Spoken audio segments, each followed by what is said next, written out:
Chapter 1 Change. One afternoon, Bruno came home from school and was surprised to find Maria, the family's maid, in his bedroom. She was packing his clothes and his things in large boxes. "What are you doing, Maria?" he asked as politely as possible because his mother always told him never to be rude. "Please don't touch my things." But Maria shook her head and then pointed to Bruno's mother, who was standing at the top of the stairs. She was a tall woman with long RCD hair that she wore in a ball on top of her head. She held her hands together tightly and was watching Bruno with a worried face. "Mother," said Bruno. "What is happening? Why is Maria packing my things?" "Come downstairs with me," replied Mother, so he followed her down to the family's large dining room.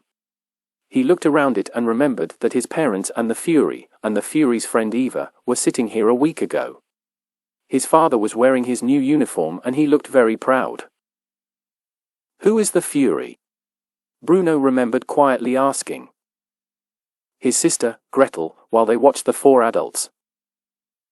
"He is the leader of Germany, stupid." "And that's his girlfriend, Eva," Gretel replied. "They've come for dinner with Mother and Father," she added, proudly. Bruno remembered that the Fury was much shorter than Father and not as strong. He had dark hair and had a strange small square of black hair above his mouth. The woman with him was very beautiful. She had blonde hair and a red mouth, and she smiled a lot. Then Bruno and Gretel came into the dining room and Father introduced them to the Fury. "These are my children, Fury," he said. "Gretel and Bruno." "Which one is which?" replied the Fury, and laughed. But Bruno did not think this was very funny. "I'm 12 and he's 9, explained Gretel. "I can speak French." "Why do you want to speak French?" asked the Fury, and he laughed again. Then he sat down in Father's chair and Bruno remembered thinking that this was very rude. Mother's face was red when she asked Lars, their cook, to bring the soup. Then she told the children to go upstairs. The Fury and Eva stayed for more than 2 hours. Bruno and Gretel were not invited to say goodbye to them. Bruno watched them leave from his bedroom. What a horrible, rude man, he remembered thinking. Later that night, Bruno heard some of Mother and Father's conversation in Father's office. To leave Berlin for a place like that. Mother was saying. "We cannot choose, my work must continue," replied Father. "We cannot let them live near a place like that," said Mother again. "And I don't want to hear another word about it," shouted Father. And now, a week later, something strange was happening and Bruno guessed that it was because of the Fury's visit. Bruno sat at the dining room table and looked at his mother. He noticed her white face and red eyes. "You must not worry, Bruno," she said. "It's going to be an adventure." "Am I going away?" asked Bruno. "Not just you," she replied. "We are all going away. Your father and I, Gretel and you. All 4 of us." Bruno thought about this and frowned. He did not really want Gretel to come because she was a lot of trouble from the beginning. He knew this because his parents often said it. "But where?" he asked. "Where are we going? Why can't we stay here?" "We have to leave here because of your father's job," explained Mother. "You know how important it is, don't you, Bruno?" "Yes, of course," said Bruno. He knew that lots of people came to the house because of Father's job. Men in wonderful uniforms came and secretaries, too. Everyone was very polite to Father. "He's an important man," he heard them say. "The Fury has big plans for him." But Bruno was not sure what job Father actually did. At school, his friends often talked about their fathers. Bruno knew that Carl's father worked in a shop and Daniel's father was a teacher. But when his friends asked about Bruno's father, he just said, "Father is an important man and the Fury has big plans for him. And he wears a wonderful uniform. We must leave because Father will be lonely in his new job without us," Mother said now. "You don't want Father to be lonely, do you?" "We'll have to close the house for now," replied Mother. "We will come back to it one day." "But what about Lars and Maria?" asked Bruno. "They're coming with us," explained Mother. "Where are we going?" he said. Is it more than a mile away? Mother sighed again. Then she laughed a little. Yes, Bruno. It is more than a mile away. A lot more. Bruno's eyes opened wide and his mouth opened. So we're leaving Berlin, he said. Yes, Mother replied. Your father's job is. But what about school? Cried Bruno. And what about Carl, Daniel and Martin? How will they know where? You'll have to say goodbye to them for now, said Mother. But I'm sure that you'll see them again later. And please be polite, Bruno, she added. Do not talk when I am talking. Say goodbye to them, said Bruno, and he was nearly shouting now. Say goodbye to them? You'll make other friends, said Mother. I'm sorry, Bruno, but we don't have. But Mother, Bruno, that's enough, she snapped, and then she stood up. Now go upstairs and help Maria with your packing. Chapter TWO out with. When he first saw the new house, Bruno's eyes opened wide and his mouth made the shape of an O. Everything about it was the opposite of their house in Berlin, and he could not believe that they were really going to live there. The house in Berlin had 5 floors. It stood on a quiet street next to other big houses which also had boys living in them. And around their street were lots of other streets full of more large houses and cafes and a fruit and vegetable market. But their new house only had 3 floors. It stood alone in an empty, wide area, and there were no other houses near it. This meant that there were no Ofka families near and no other boys for Bruno to play with. When he closed his eyes, he felt that he was in the loneliest place in the world. I think that this was a bad idea, said Bruno to Mother a few hours after they arrived while Maria was unpacking his boxes. Maria was not the only maid at the new house. There were 3 others now who were very thin and only spoke very quietly. There was also an old man called Pavel who prepared the vegetables for lunch. He looked unhappy and a bit angry. We did not choose to come here, replied Mother and frowned. Somebody decided for us. Then Mother said. Somebody, she usually meant Father. I think that this was a bad idea, Bruno said again. Bruno, I want you to go upstairs and help Maria unpack, and I want you to do it now, snapped his mother. Bruno went upstairs with a pain in his stomach. He wanted to cry, but he stopped himself. He felt that everything was wrong. How did this happen? One day he was happy at home, playing with his friends. The next day he had to stay here in this cold, unfriendly house with 3 thin maids and an angry, unhappy old man. Mother sent me to help, he said to Maria. Maria nodded and pointed to a big bag with his clothes in it. You can sort those out, she said. Bruno sighed and began sorting out the clothes. What do you think about this, Maria? He said after a few minutes. He liked Maria and felt that she was one of the family. What do I think about what? Asked Maria. This, he said. Coming to a place like this. Have we made a big mistake?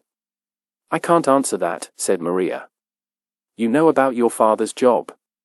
But I don't want to move away from our house and my friends, and... At that moment, Bruno stopped speaking because he heard a noise. He looked at the door of Mother and Father's room. Suddenly a man came out. He was younger than Father and not as tall, but he wore the same uniform.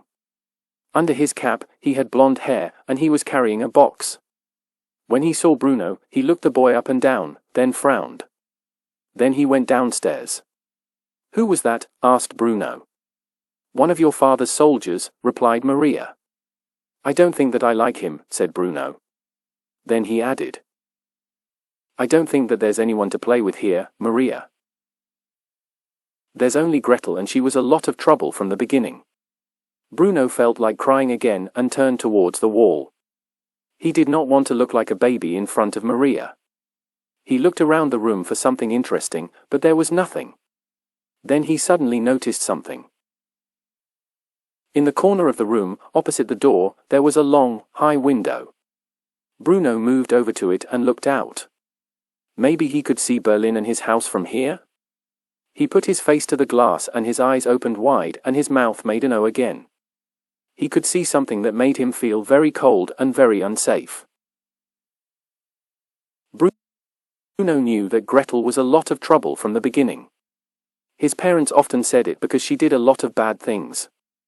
She was always in the bathroom for hours and she had too many dolls.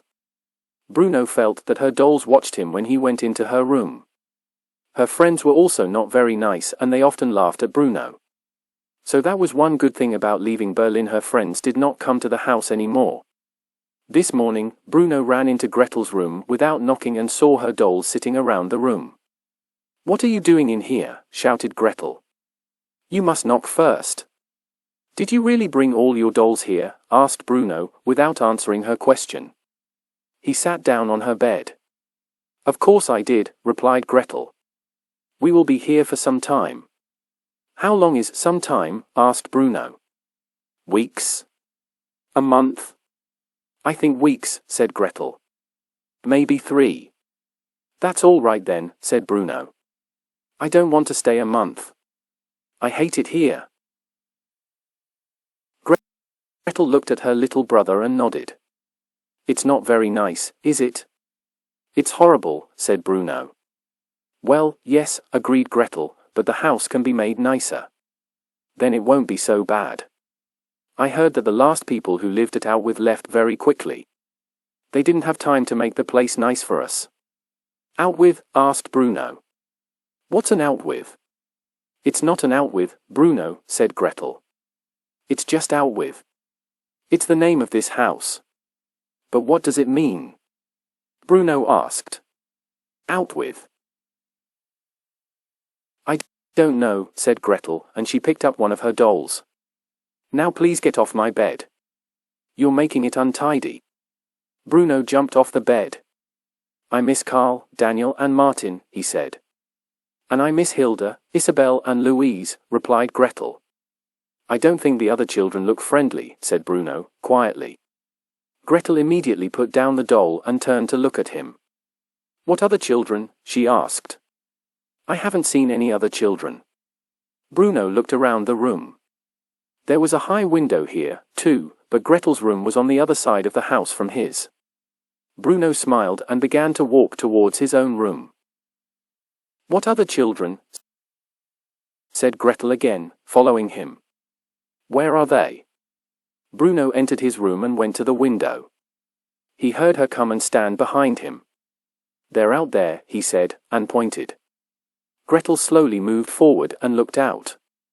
It was a bright sunny day, and the sun came out from behind a cloud. At that moment, she saw what Bruno was talking about. But they were not all children. Some were adults and some were old people. So they were children, fathers, uncles, grandparents. They were everyone. "Who are they?" asked Gretel. "Where are all the girls?" "I don't know," said Bruno. "Maybe they live in a different part. But it's not as nice as home." Gretel agreed. She did not want to look, but it was difficult to look away.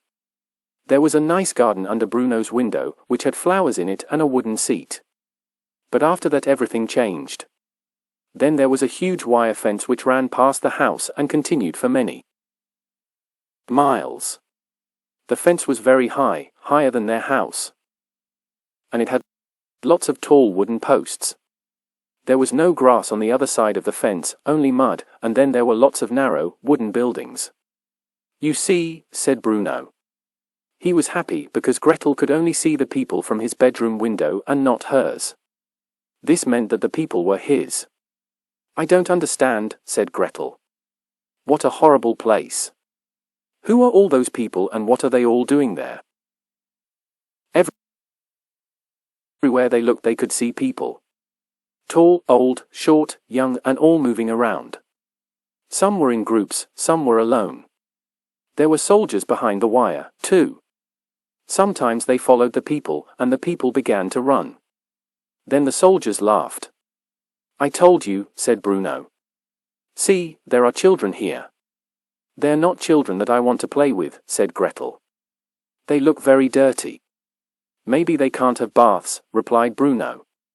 Gretel watched for a few more minutes, then she turned away. "I'm going back to play with my dolls," she said. But when she got back to her room, she sat on her bed and thought about the people behind the wire. Bruno stayed at the window watching the people. How strange, he said. Because he suddenly noticed something. All the people that he could see, the boys, the men, the grandfathers, they were all wearing the same grey striped pyjamas and grey striped cloth caps on their shaved heads. How very strange, he said to himself again. Then he slowly turned away. Chapter 3 Stupid Father. Bruno decided to speak to Father. He quickly went down to Father's office and saw him standing inside with a group of 5 men. They were laughing and shaking hands. Father was in the middle and he looked very important in his new uniform. Bruno felt quite frightened of him. The other men's uniforms were not as new or as clean, and they all held their caps in their hands. They called Father Commandant. He made mistakes, one of them was saying. The Fury had to do it, said a different man. The numbers weren't enough. Father suddenly lifted his arm in the air and the men went silent. Thank you for your kind words, he said. The past is finished. This is a new beginning. But at the moment I must be with my family. It is all very new here for them and I don't want any trouble. The men all laughed and shook his father's hand again. Then they lifted their arms, too, and said 2 words which Bruno knew very well. He knew that when anyone said the words to him, he had to say them back. Then the men all left and Father went back into his office, closing the door behind him. In Berlin, Bruno had to stay out of Father's office at all times. He only went in it once or twice, when Father had to have words with him about being naughty. He guessed that it was the same here at Outwith. But he really wanted to speak to Father, and so he quietly knocked on the door. Enter, said a voice. Bruno pushed the door open and moved inside. Then his mouth made the shape of an O. The rest of the house was dark and boring, but this room was different. It had high walls and tall windows, and lots of books. In the middle was a huge wooden desk. Father was sitting behind the desk and he looked up from some papers when Bruno entered. When he saw his son, he smiled. Bruno, he said, coming around the desk and shaking the boy's hand. My boy, he added, after a moment. Hello, Father, said Bruno, quietly. Please sit down, Father said, then he went back to his side of the desk. Bruno sat down in a big armchair. They were both silent for a few seconds, then Father smiled again and said, So what do you think? What do I think? Answered Bruno. What do I think of? What? Of your new home. Do you like it? No, Bruno said, quickly. I think we should go back to Berlin. Father looked down at his papers, but he kept smiling. Outwith is our home now, he said after a moment. Home isn't just a building. Home is where the family are. But when can we go back to Berlin? Asked Bruno. It's much nicer there. Grandmother and grandfather are there and they're our family, too. Father nodded his head. But you, Mother and Gretel are the most important people in our family and this is where we live now. At Outwith. Please don't look so unhappy about it, Bruno. But Carl and Daniel aren't here and there are no other houses or shops or streets or cafes, cried Bruno. And there's no fruit and vegetable market. Bruno, sometimes there are things we have to do in life and this is one of them, Father explained, tiredly. This is my work, important work. One day you'll understand. Well, I don't think that you can be very good at your job if we have to live here, replied Bruno. Go to your room, Bruno, Father replied in a quiet voice which frightened him. The boy got up and walked towards the door. Then he stopped and turned around. Father, he began. Bruno, I'm not going to. It's not that, said Bruno, quickly. I have another question. Father sighed. Then he nodded. Who are all those people outside? Asked Bruno. Father looked a bit confused at Bruno's question. They are soldiers, he said. And secretaries. And lots of people who work for the Fury. No, I mean the people behind the big fence. They're all wearing the same clothes. Ah, those people, said Father, nodding again because now he understood. Well, they're not really people at all, Bruno. They're not. No, Bruno. And you must not worry about them. They're not like you at all. Please just try to like your new home and be good. I'm not asking for anything more. Yes, father, said Bruno, but he did not feel happy about this answer. Then he lifted his arm in the air and said those two important words, Heil Hitler. Everyone says that, so maybe it means goodbye, he thought as he left the office, or have a nice afternoon. A few days later, Bruno was lying on his bed and looking at the dirty walls in his bedroom. Everything is horrible, he said loudly to himself. I hate this house. I hate it all. I'm so bored. At this moment, Maria came in through the door carrying his clean clothes. Good morning, she said quietly, and then she started sorting out his shirts and trousers. I'm sure that you hate this new house, too, Maria, Bruno said. She turned to look at him strangely, like she did not understand what he said. Don't you like it here then? She asked. Like it, he replied, and laughed. Like it? Of course I don't like it. It's awful. There's nothing to do. There's no one to talk to or play with. I enjoyed the garden at the house in Berlin, said Maria, and then she sighed. The flowers were very beautiful and they smelled so nice. So you don't like it here then? Asked Bruno. It's not important what I think, said Maria. Of course it's important, replied Bruno. You're part of our family, aren't you? I don't know about that, replied Maria, but she smiled at his words. I think that coming here was a mistake. Stupid father. Maria's eyes opened wide and she moved towards him with her hand over her mouth. You must not say that about your father, she said. He is a good man and he has done many things for me. Then she sat on the bed and continued.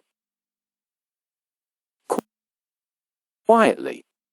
You don't remember how I came to work for you, do you? How could you? You were only 3 years old. Bruno frowned. Maria was just the family maid. He never thought of her as a person with a life and a past. But of course she thought about things, and like him she had friends that she missed and wanted to see again. My mother knew your father when he was a boy, she explained. She worked for your grandmother when she was a singer in theaters. They were friends for many years. But times were difficult and my mother became ill and had to go to hospital. Your father paid for everything, and he took me into his house and gave me a job. So don't call your father stupid, Bruno. She stood up and looked worriedly out of the window at the people in the striped pyjamas. He is a good man, so I really don't understand why he. But the sound of a car door closing made her silent. Then Gretel came running up the stairs. When she saw Maria in Bruno's room, she stopped and frowned. Run me a bath, Maria, she said. Why can't you run yourself a bath? Snapped Bruno. Because she's the maid, said Gretel. That's what she's here for. Chapter 4: An Accident. If I don't find something interesting to do soon, I'll go crazy, Bruno thought after 3 weeks at OutWLTH. So one Saturday afternoon, he decided to make himself a swing. 100 meters from the house, there was a tall tree which looked strong enough to hold a small boy. Now he just needed some rope and an old tire. The rope was easy to find because there was lots of it in the garage. He took a knife and cut some, then carried it to the tree. Neither mother nor father was at home on this day, so they could not help him. There were lots of soldiers' trucks near the house. This was normal, but he knew that it would be impossible to steal a tire from any of them. Then he saw Gretel in the garden talking to Lieutenant Kotler, the young man that Bruno saw when he first arrived at the house. He often visited them now. Bruno decided, unhappily, that he was the best person to ask. He walked towards them and said hello. What do you want? Said Gretel. Good morning, little man, said Lieutenant Kotler. He always called Bruno this and the boy hated it. I wanted to ask if there were any tires around that no one needs, said Bruno. On one of the trucks, maybe? Of course, said Lieutenant Kotler. What do you want it for? He was not wearing his uniform today and he an accident. Looked much younger than usual. Gretel was watching him with her big eyes and smiling at everything he said. "I want to make a swing," Bruno said. Lieutenant Kotler stared at him for a moment, then turned round. He noticed Pavel, the old man who prepared the vegetables, walking towards the house. "Hey, you!" Lieutenant Kotler shouted, and then said a word which Bruno did not understand. "Come over here, you." Pavel came towards them and Lieutenant Kotler spoke to him rudely. "Take this little man to the shed at the back of the house. There are some old tires in it. He will choose one and you will carry it for him." Then he used the same word to Pavel again. "Do you understand, you dirty?" Pavel held his cap in his hands and nodded. "Go on then," said Lieutenant Kotler, and Bruno followed Pavel towards the shed, but he was unhappy about leaving his sister with the young soldier. Lieutenant Kotler was not a nice man. The accident happened a few hours later. Bruno was swinging happily on the tire when he kicked the tree and the tire turned. Then he felt himself fall and everything went black for a moment. He woke up in Pavel's arms. The old man was carrying him into the kitchen. "I don't know what happened," Bruno said. "You were going too high," Pavel replied. He put him down carefully on one of Mother's wooden chairs and the boy in the striped pyjamas looked carefully at his knee. "Now don't move for a moment and don't worry. It's only a small cut." Bruno frowned and watched while Pavel got a box from the cupboard and started taking things out of it. He stopped the blood and cleaned Bruno's cut. Then he covered it with a plaster. "There," he said. "Now you need to sit here quietly for a few minutes. Don't go near that swing again today." Bruno nodded. "Thank you," he said. "Do you think that I should see a doctor? It might be worse than you think." "It's not," said Pavel, and he moved to the sink. "Well, how do you know?" asked Bruno and frowned. "You're not a doctor." Pavel started silently washing some carrots with his head down. Then he looked across the kitchen at Bruno. "Yes, I am," he said. "Before I came here, I worked as a doctor. I was a very good one, too." Bruno looked back at him, confused. "But you're a waiter," he said. "You prepare the vegetables. How can you be a doctor, too?" Just at that moment, Mother entered the kitchen. As soon as he heard her, Pavel looked back down at the sink and continued to wash the carrots. "What happened to you?" said Mother, seeing Bruno's plaster. "I made a swing and then I fell off it," Bruno replied. "And then the swing hit me on the head. Pavel carried me in and cleaned my cut. Then he put this plaster on me. It hurt, but I didn't cry once, did I, Pavel?" Pavel moved a little but he did not lift his head. "The cut is clean," he said. "There's nothing to worry about." "Go to your room, Bruno," said Mother. Bruno got off the chair and left the room, but he was still able to hear Mother say, "Thank you," to Pavel. Then he heard her say, "If the commandant asks, we'll say that I cleaned Bruno's cut." Chapter 5. Grandmother leaves the party. The two people that Bruno missed the most were grandfather and grandmother.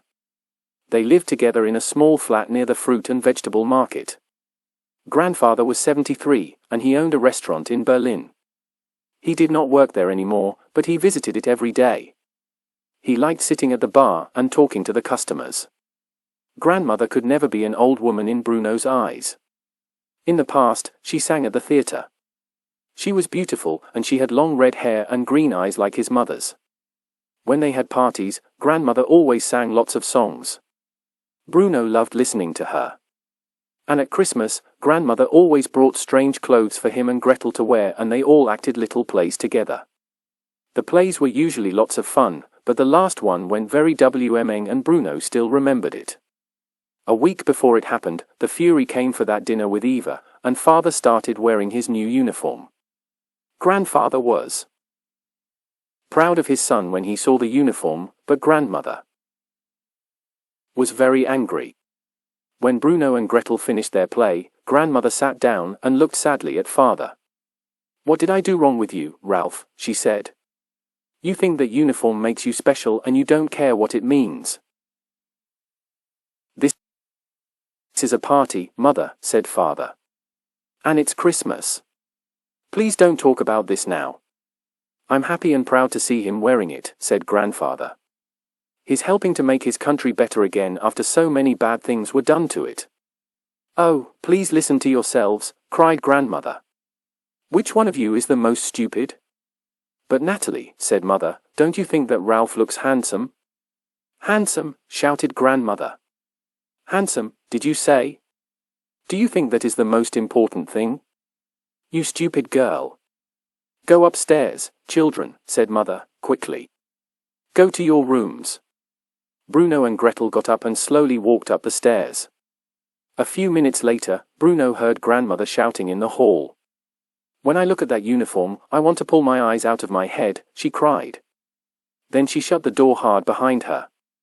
It was the last time that Bruno saw her. The weeks passed and not much changed at Outwith. But Bruno did not remember Carl and Daniel's faces quite so well now, and Berlin did not feel so close. The soldiers came to speak to father in his office every day, and then left. Lieutenant Kotler visited a lot too, and when he wasn't with father, he was usually outside talking with Gretel. She always laughed loudly at his jokes and played with her hair while she listened to him. This made Bruno angry. The other maids moved quietly around the house, and Pavel too, but he and Bruno never spoke about the accident. But then things changed. Father decided that the children needed to study, and he paid a tutor called Herr List to come to the house. So Bruno and Gretel now had lessons every morning and afternoon. Bruno thought that Herr List was strange. He was friendly most of the time, but there was a strange look in his eyes, and inside he seemed angry. Herr List liked history, while Bruno liked reading stories and art. Those things are not important, said Herr List. You must understand who you are and where you came from. You must yearn about your great country and the bad things which were done to it and to you. Chapter 6: The Boy in the Striped Pyjamas. A few days later, Bruno was sitting in his bedroom and thinking about all the things he liked doing in Berlin that he was not doing at Outwith. Most of them needed friends, and he did not have any. And Gretel did not want to play with him. But there was one thing he did in Berlin, and he could do it here, too. That was exploring. When I was younger, Bruno said to himself, I loved exploring. I've not done any exploring here. Maybe it's time to start. Bruno immediately jumped off his bed and found a coat and an old pair of boots. Then he left the house and walked through the bright sunny garden towards the long wire fence. He wanted to know who the strange people in the striped pyjamas were. What was it all about? Behind the fence, it was like a city. All the people working and living together next to the house where he lived. What's different from Berlin, he thought. And which person decides who wears the pyjamas and who? Where's the uniforms? He knew that the soldiers left this house and went to the people in the striped pyjamas. So why did they never bring them back to their house for dinner? Bruno reached the fence and looked to his right. The tall posts and wires continued on, and he could not see where they stopped. But that was fine for an explorer. Bruno began to follow the fence, feeling like Christopher Columbus, who was Bruno's favorite explorer. He walked and walked, and each time he looked back at his house, it was smaller than the last time. While he was walking, he never saw anyone close to the fence. An hour passed and he began to feel hungry. Maybe that's enough exploring for one day, he thought. But then he noticed something small and dark. He looked hard to try and see what it was. His feet kept moving, taking him closer and closer until he suddenly realized that the small dark thing was a boy. The boy was just sitting there, looking at the ground. Bruno slowed down, and then, when he reached the boy, he stopped. "Hello," he said. "Hello," said the boy, looking up. He was smaller than Bruno. He wore the same striped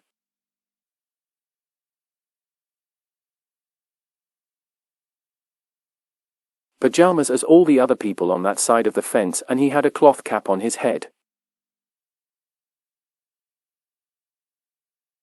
He wasn't wearing any shoes or socks, and his feet were dirty. He wore an armband which had a star on it. "Are you exploring?" asked Bruno. "Are you?" said the boy. Bruno noticed that the skin on the boy's face was grey and his eyes were enormous and very sad. "Yes," said Bruno. "For 2 hours now." "Have you found anything?" asked the boy. "Well, I found you," Bruno replied, after a moment. Then he sat down opposite the boy and looked at him through the wire. He wanted to ask why the boy looked so sad, but decided not to yet. "I live in the house on this side of the fence," he explained. "It's only got 3 floors. My room is on the 1st floor and I can see over the fence from there. My name's Bruno." "I'm Shmuel," said the little boy. "I've never heard of your name." "And I've never heard of yours," replied Bruno. "There are lots of Shmuels here," said the boy. "How old are you?" "I'm 9, replied Shmuel. "My birthday is the 15th of April and I was born in 1934. Bruno's eyes opened wide and his mouth made the shape of an O. "I don't believe it," he said. "My birthday is 15th April, too, and I was born in 1934. We were born on the same day. Isn't that strange?" "Very strange," said Shmuel. Bruno suddenly felt very happy. A picture of Carl and Martin and Daniel came into his head. "Do you have many friends?" he asked. "Oh, yes," said Shmuel. "Well, some. There are a lot of young boys here.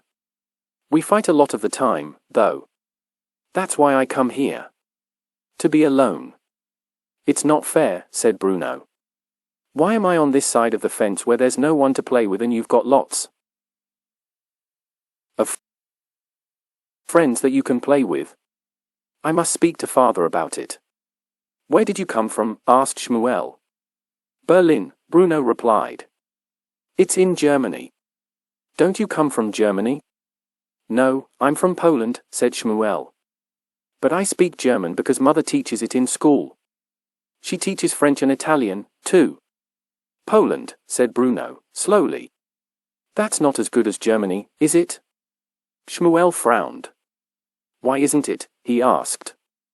"Well, because Germany is the greatest country in the world," Bruno replied, remembering father's words. "So where is Poland?" Shmuel was silent for a moment, and then he said, "This is Poland." "Is it?" asked Bruno, looking surprised. "Yes," said Shmuel. "But it's not a very nice part of it." "Berlin is much nicer," said Bruno. "We had a big house there with 5 floors and there were lovely streets with cafes and a fruit and vegetable market." "Krakow, where I come from, is nicer than Berlin," said Shmuel. "Everyone is very friendly and the food is much better, too." "Well, we don't agree, but that's okay," said Bruno, because he did not want to fight with his new friend. Then he asked, "Why are there so many people on that side of the fence and what are you all doing there?" Shmuel was quiet for a moment, then he said, "All I know is this. Before we came here, we lived in a small flat over a watch shop, where father makes his watches. We were happy. Then one day things started to change. I came home from school and my mother was making this armband for me, with this star, and he pointed to the band on his arm. We had to wear it when we went outside. My father wears one on his uniform, too," said Bruno. "It's very nice. I'd like one." "But they are different, aren't they?" said Shmuel, shaking his head. "We wore the armbands for a few months, and then things changed again. We had to leave our house." "That happened to me, too," shouted Bruno. "The Fury came for dinner, and then we had to move here. I hate it here." "Did he come to your house, too?" "No. We had to move to a different part of Krakow and the soldiers built a big wall.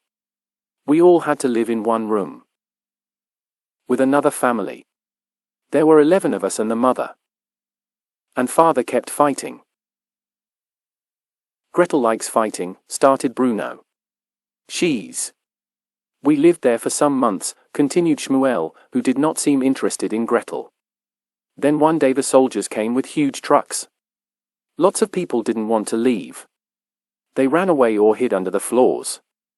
The truck took us to a train and the train brought us here. It was a terrible journey. There were too many of us and there was no air. The smell was terrible.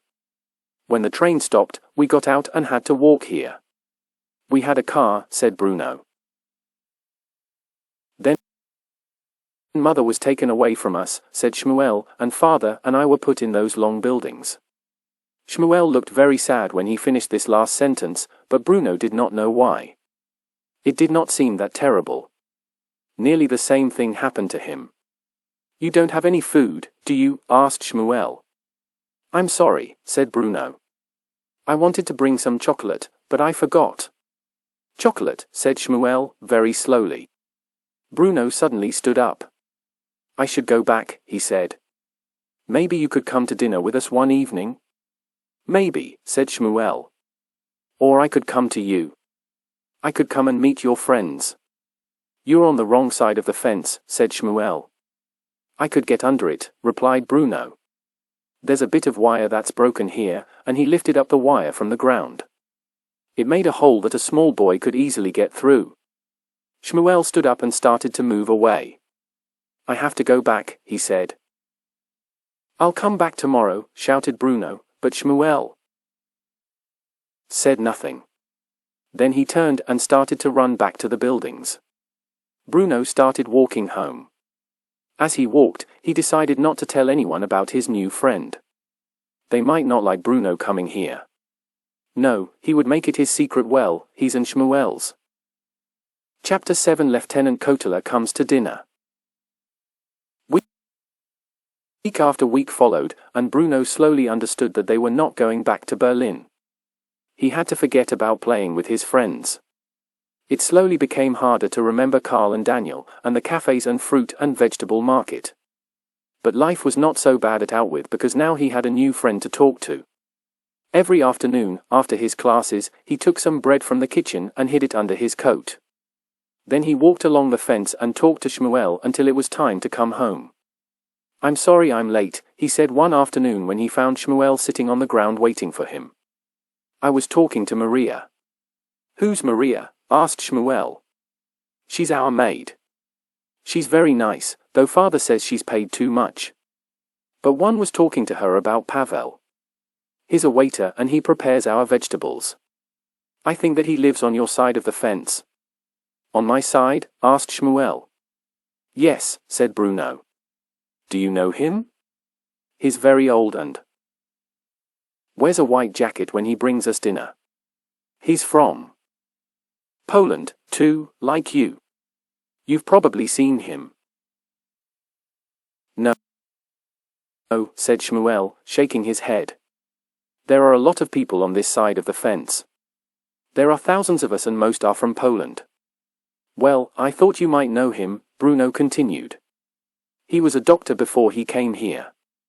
He cleaned my cut, but Father must not know or there will be trouble. The soldiers don't usually like people getting better, said Shmuel. Bruno nodded, but he did not know what Shmuel meant. He looked up at the sky and was quiet for a moment. Then he said, What do you want to be when you're older? Yes, said Shmuel. I want to work in a zoo because I like animals. I'm going to be a soldier, said Bruno. Not a bad one like Lieutenant Kotler, but a good one like Father. There aren't any good soldiers, said Shmuel. Father is a good soldier, said Bruno. Shmuel did not answer. Both boys went quiet for a few minutes. Then Shmuel said in a low voice, You don't know what it's like in here. You don't have any sisters, do you? Asked Bruno. Quickly. You're lucky. Gretel thinks she knows everything, but she was a lot of trouble from the beginning. She's always outside with Lieutenant Kotler and laughing at his jokes. Bruno noticed his friend's face was white. What's wrong? He asked. I don't like talking about him, Shmuel said. He frightens me. He frightens me, too, said Bruno. He's not very nice to people. Shmuel began to shake a little. What's the matter? Are you cold? Bruno asked. Why didn't you bring a sweater? The evenings are getting colder. When Bruno got home he was unhappy because Lieutenant Kotler joined the family for dinner. Bruno watched Pavel while he moved around the table with the wine bottle and felt sad for him. He seemed to get smaller and thinner every week. Is his white jacket the same as the one he wore when he was a doctor? Bruno thought. After Pavel put the plates on the table with shaking hands, he stood back and did not move at all. His eyes looked very tired and wet, and Mother had to ask twice for her soup. Herr List doesn't like books or the theatre, said Bruno, eating his meal. He only wants us to study history. I'm starting to hate history. It's so boring. Don't say hate, Bruno, please, said Mother. Boring, said Father. My son thinks that history is boring. Let me tell you. Father moved forward in his chair and held his knife up. History is why we are sitting in this house. It's why we are here and not in Berlin. History is making the wrong things that were done to us right. I enjoyed history when I was at school, said Lieutenant Kotler. My father taught art at the university, but I preferred history. I didn't know that, Kurt, said Mother. Does he still teach there now? I don't know, replied Kotler. He left Germany in 1938. We don't speak much. Father stopped eating for a moment and frowned. And where did he go? He asked. Kotler's face turned a little red. I think he is in Switzerland, he said, teaching at Boyne University. We're not close. And why did he leave Germany when his country needed him most? Asked Father. Was he ill and needed the good air of Switzerland? Or did he run away from the war? But maybe this is not the right time to talk about it. Father suddenly turned and called for more wine. What's wrong with you tonight? He asked Pavel, angrily. This is the 4th time I've had to ask for wine. Bruno watched the old man try to open the bottle with his shaking hands. He filled Father's glass, but as he turned to fill Lieutenant Kotler's, he dropped the bottle. It fell on Kotler's legs. What happened then was terrible. Lieutenant Kotler became very angry with Pavel, and no one, not Bruno or Gretel or Mother or even Father, tried to stop him from what he did next. Later, when Bruno went to bed, he thought about Pavel and what happened at dinner. He remembered how kind Pavel was to him when he had his accident and how he cleaned his cut. He knew Father was a kind man, so why didn't he stop Lieutenant Kotler from getting so angry with Pavel? If that was the kind of thing which happened at Outwith, Bruno decided, then he must not make any trouble. Somebody did not like it. Chapter 8: An Imaginary Friend. Bruno continued to meet Shmuel after his lessons with Herr List. His mother usually went to sleep in the afternoon and never noticed him leave. And Gretel was normally in her room playing with her dolls. Shmuel was usually waiting for him in the same place, staring at the ground. One afternoon, Bruno noticed that he had a bruise around his eye. But when Bruno asked him about it, he just shook his head. I don't want to talk about it, he said. Bruno still wanted to go under the fence to play with his friend and the other boys. He asked about it every day. But every day Shmuel said no, it was not a good idea. I don't know why you want to come here anyway, he added one afternoon. It's not a very nice place. You haven't lived in my house, Bruno replied, forgetting Shmuel's story of 11 people living in one room before they came to Outwith. It doesn't have 5 floors, only 3. It's so small. Another day he asked, why do you all wear the same? Striped pajamas and caps. That's what they gave us when we arrived here, explained Shmuel. They took away our other clothes. But don't you sometimes wake up in the morning and want to wear something different? Shmuel opened his mouth to say something and then closed it again. I don't even like striped clothes, said Bruno. A few days later, Bruno woke up and saw that it was raining heavily. It continued falling through breakfast and through his lessons with Herr List. When they finished in the afternoon, it was still raining. This was bad news because it meant that he could not meet Shmuel. Bruno lay on his bed with a book, but it was hard to read because he kept thinking about Shmuel. At that moment, Gretel came in to see him. She did not usually come to his room. She preferred to play with her dolls. What do you want? He asked. That's not nice, said Gretel. I've got nothing to do. I hate the rain. Bruno did not really understand this. His sister did not often leave the house. She did not go exploring like him and make new friends. How did the rain change this? But still, he was bored, too. There are times, he thought, when a brother and sister can stop their war.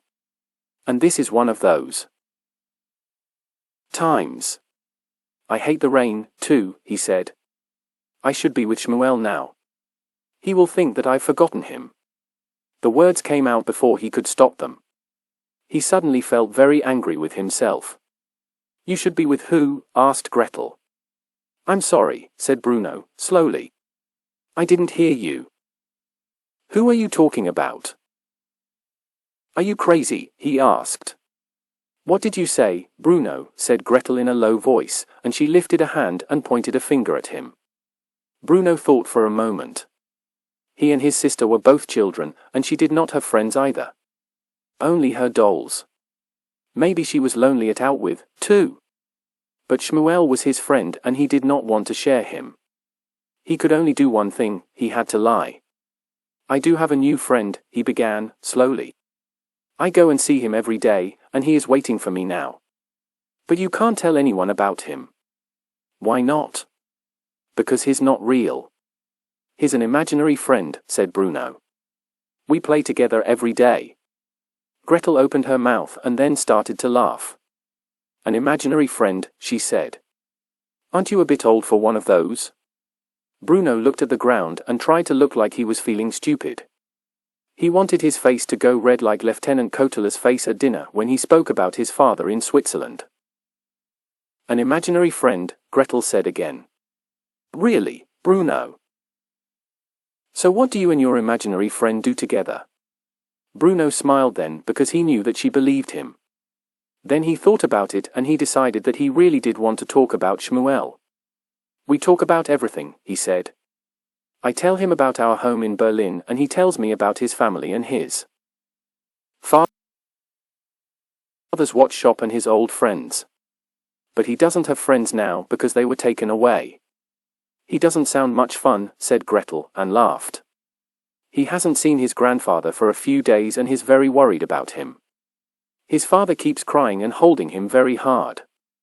Bruno stopped because he knew that these things were true. But at the time that Shmuel said them, Bruno did not really understand that his friend was feeling very sad. He suddenly felt terrible because every time Shmuel spoke about these things, he started talking about other things, small, stupid things. I'll say sorry for that tomorrow, he thought. Bruno, you must stop talking to imaginary friends or father will think that you are mad, Gretel said. Bruno nodded. But I don't want to stop, he replied. Well, don't tell father about it, she said. I won't, he said, now please go away. I want to read my book. Chapter 9 Surprising Visit. The rain continued on and off for the next few weeks and Shmuel and Bruno could not meet as often as before. When they did meet, Bruno worried that his friend was getting thinner and thinner. His face was also very grey. Sometimes Bruno brought bread and cheese to give to Shmuel, and sometimes a piece of chocolate. But often Bruno got hungry on the journey and ate a bit of the bread or chocolate.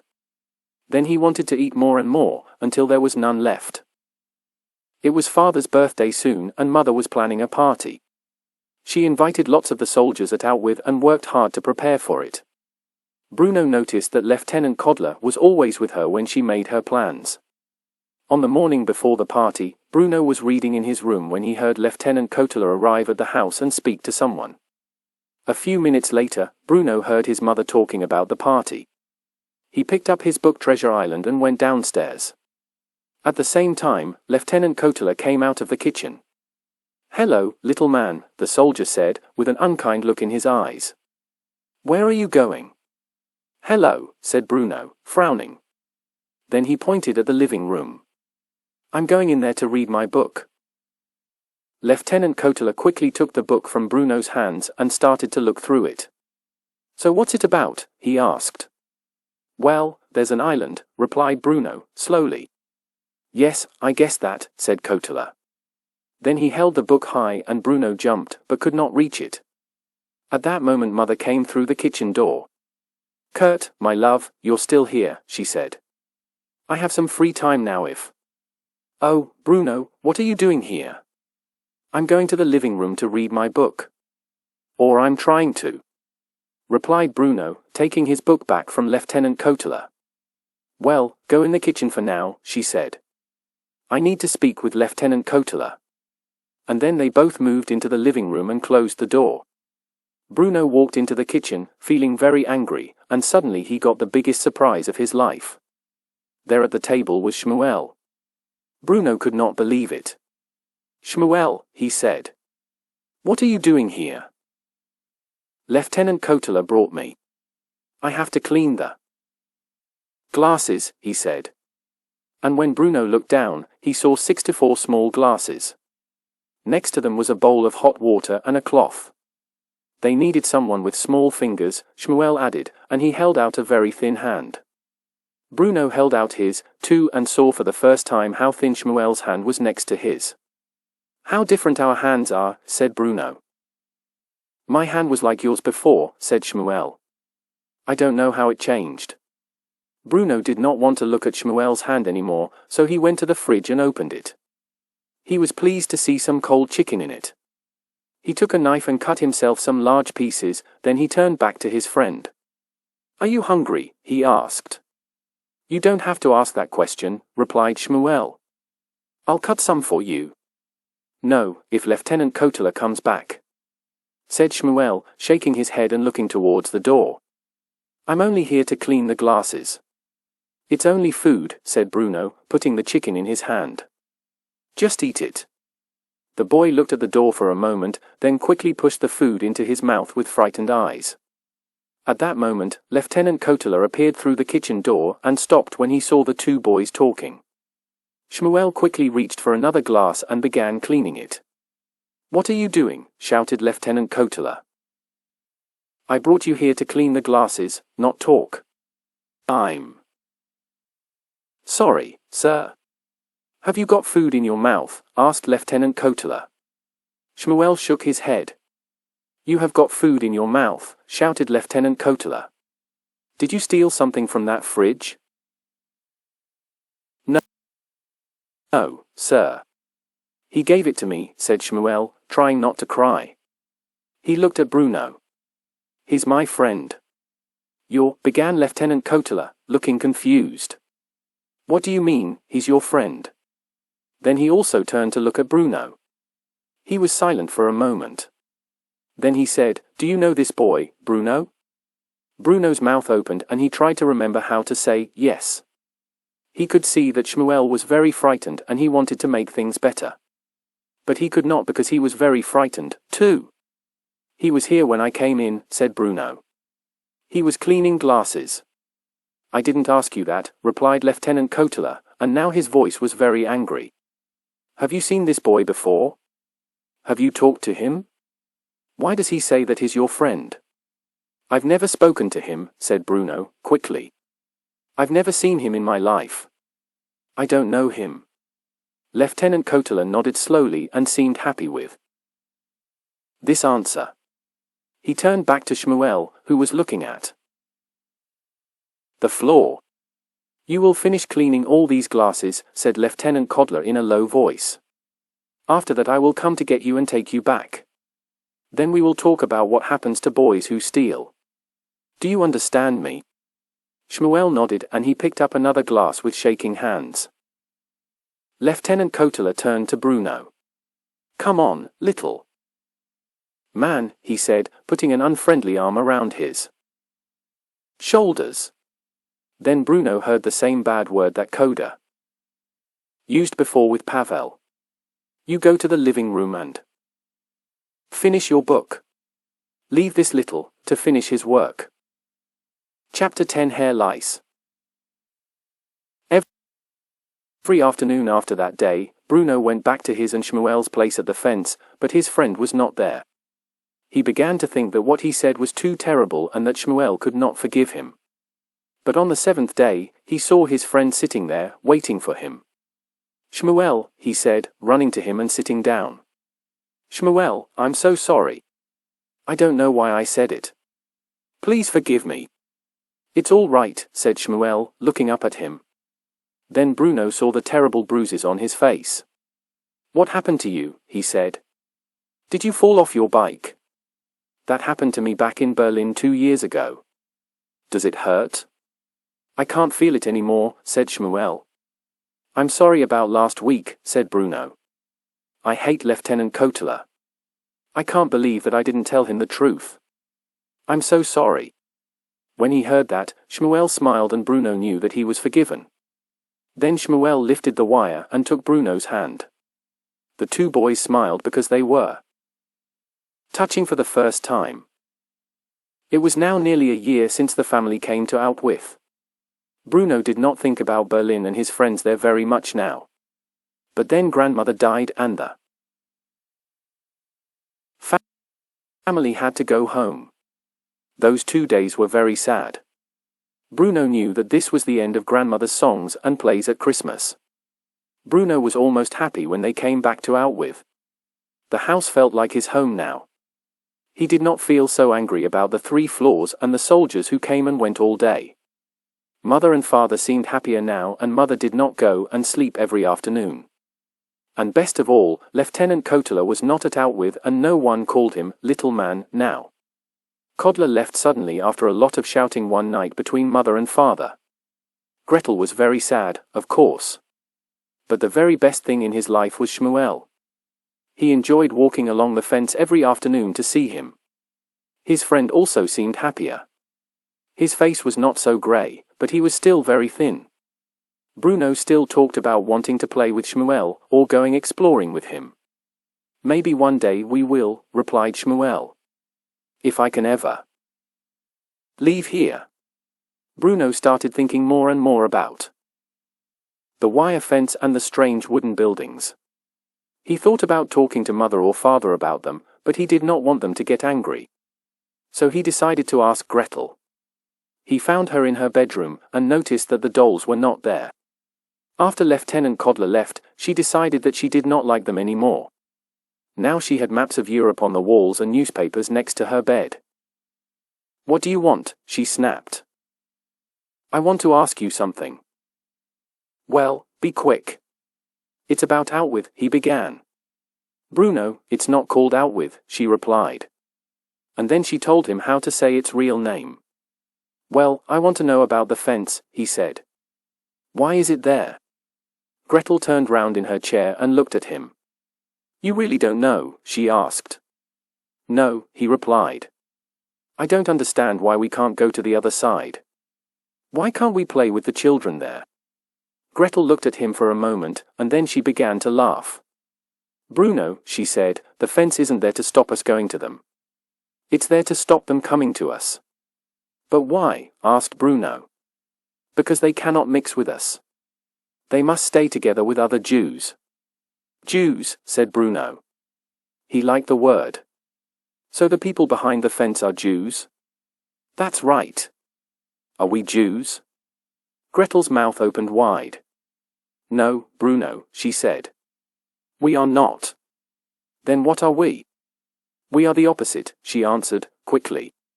Yes, that's right. The opposite. Don't the Jews like the opposite then? No, it's us who don't like them, stupid.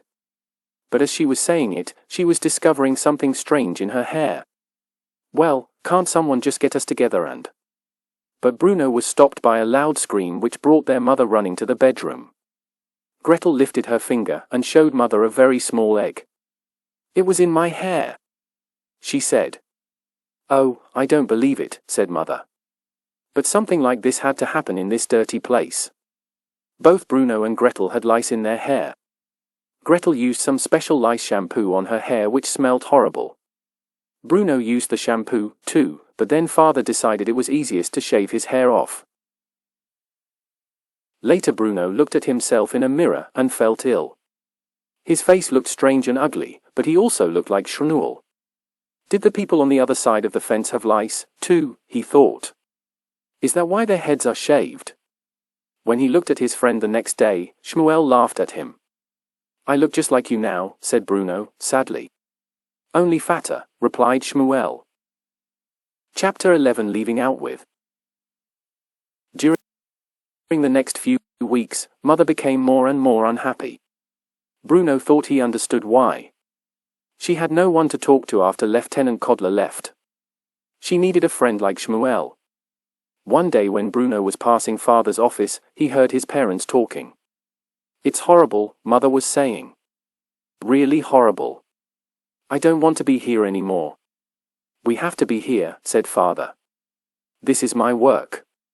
"Yes, this is your work," snapped Mother. "Not ours. You can stay here if you want." Bruno did not hear much more because the voices were getting close to the door, so he ran upstairs. But he knew that the family might go back to Berlin. He was not sure how he felt about that now. Nothing changed for a few weeks. Then one day, Father called Bruno and Gretel to his office. "Sit down, children," he said, sitting behind his desk. "We've decided to make some changes," he continued, looking a bit sad. "Tell me, are you happy here?" "Yes." "Father, of course," said Gretel. "Very happy," said Bruno. "And you don't miss Berlin at all?" The children were quiet for a moment. Then Gretel said, "Well, actually, I miss it terribly. I'd like to have some friends again." Bruno smiled and thought about his secret. "Friends, yes," said Father. Then he turned to Bruno. "And you, Bruno? Do you miss your friends?" "Well, yes," he replied, carefully. "But I think that I will always miss people when I go somewhere new." "Your mother wants to go back to Berlin," Father said. "And she's right. You've been here too long. I will stay here because my work must continue. But it's time for you both to go home." When Bruno went to tell Shmuel his news the next day, his friend was not there. He was not there the following day or the one after that either. But on the fourth day the boy in the striped pyjamas was back again. Bruno smiled and sat down on the ground opposite him. Then he held out a piece of bread from the kitchen. Shmuel usually reached quickly for any food which Bruno brought, but today he did not. And he looked even more unhappy. "I thought that you weren't coming anymore," said Bruno. "I came yesterday and the day before, and you weren't here." "I'm sorry," said Shmuel. "Something happened." "What was it?" asked Bruno. "It's Father." "I can't find him," replied Shmuel. "You can't find him? That's very strange. Maybe he went to work in a different place?" "I hope so," said Shmuel. "I could ask Father. He knows lots about life on your side of the fence." "I don't think that is a very good idea," said Shmuel. "Because the soldiers hate us and we hate them." Bruno sat back in surprise. "You don't hate Father, do you?" Shmuel said nothing. He often saw Bruno's father and did not understand how a bad man like the commandant could have a nice son like Bruno. "Anyway, I have something to tell you," said Bruno. "You do?" said Shmuel with hope in his eyes. "Yes, I'm going back to Berlin. Mother doesn't like it at out with." Shmuel's mouth opened in surprise. "Are you?" he said. "When?" "Well, this is Thursday," said Bruno. "And we're leaving on Saturday. After lunch. I think it will be forever. Father is staying because he has to work, but Gretel, Mother, and I are going home. So I won't see you again," said Shmuel. "One day, yes," said Bruno. "You can come on holiday to Berlin. You can't stay here forever, can you?" Shmuel shook his head. "No, I can't." Then he said, "I won't have anyone to talk to after you've gone." "No," said Bruno. "So tomorrow will be the last time. We'll be together until you come to Berlin," he continued. "I'll bring you some nice food." Shmuel nodded, but he looked very sad and could not speak. "I've always wanted to come and see what it's like on your side of the fence. So we could play together." "We never have," said Bruno. "Well, why don't you then?" said Shmuel. Bruno thought for a moment, then he took the wire and pulled it up. But there will be trouble if someone finds me, he said, looking up at Shmuel. Father will not be happy. Both boys were quiet for a few moments. Then Bruno suddenly had an idea. He pointed to his shaved head. What if? He began. You think that I look like you now, don't you? Now my head is shaved? But you're fatter, said Shmuel. Well, if you can find me a pair of striped pajamas, too, then I can come and visit, and no one will know. Shmuel suddenly smiled widely. There's a shed which is full of pajamas, he said. Really? Will you come? You can help me to look for father. Why not, said Bruno. We can go exploring and see if we can find him. Then it's a plan, said Shmuel. We'll meet at the same time tomorrow. Don't be late this time, said Bruno, standing up. And don't forget the striped pajamas. Chapter 12. Together at last. The next day it rained. Bruno watched it coming down hard outside the window during his lessons with Herr List. It was still raining heavily at lunchtime, but luckily it stopped when Herr List was leaving. Bruno got a pair of boots and a heavy raincoat and then left the house. When he reached Shmuel, the sky was dark, but there was no rain. Shmuel was standing for a change. Hello, Bruno, he said, when he saw his friend coming. I wasn't sure if you were coming. Hello, Shmuel. Yes, I wasn't sure either. Then Shmuel put out his hands and showed Bruno a pair of dirty striped pajamas and a cloth cap. Do you still want to help me find father? He said, and Bruno nodded quickly. Then Shmuel lifted the bottom of the fence and passed the clothes to Bruno, who put them on. He did not have a bag for his other clothes, so he had to put them on the wet mud. This is like being in one of grandmother's plays, he said, smiling and turning around in circles. You need to take off your boots, said Shmuel. No one wears them in here and they will know that you are different. Bruno sighed, but he knew that his friend was right. He took off the boots and left them next to the clothes.